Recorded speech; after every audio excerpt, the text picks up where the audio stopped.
Hey yo, c'est Roxane. Bienvenue pour ce troisième jour du Inktober 2017. Aujourd'hui, il va y avoir de la magie et du booty.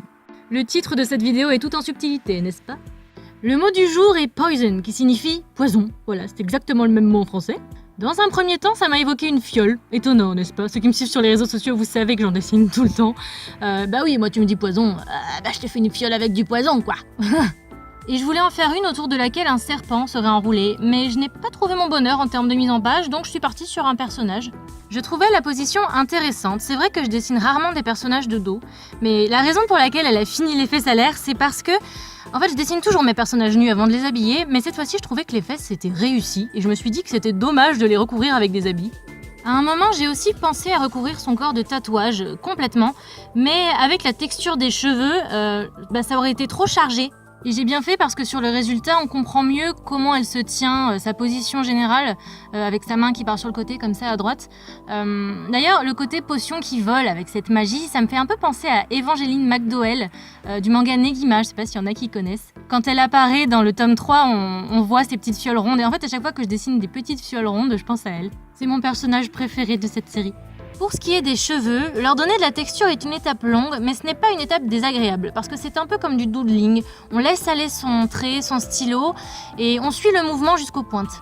Après le line, je suis passée au fond, et je voulais essayer de faire un aplat vraiment plat, c'est-à-dire sans traces, mais ça, je n'ai pas trop réussi à le faire. Après coup, je me suis dit que j'aurais peut-être pu essayer de remplir les zones que je voulais remplir avec de l'encre, avec de l'eau avant, pour que ça se diffuse vraiment sur toutes les zones, sur la totalité de l'espace que l'encre pouvait prendre.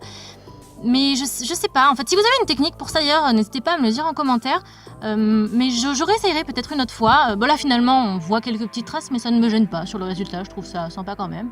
Ensuite, j'ai rajouté des ombres très légères sur le personnage, mais maintenant je me dis que ça ne sert pas à grand chose déjà, et puis que ça enlève un peu du contraste que j'avais fait avec le fond. Mais bon, voilà, en fait, au stade, avant que je fasse les petites ombres très légères sur le corps, je trouve que le dessin était un petit peu mieux. Plus simple, certes, mais un petit peu mieux. Après, j'ai toujours tendance à vouloir continuer, mais des fois, quand c'est plus simple, ça peut être plus joli.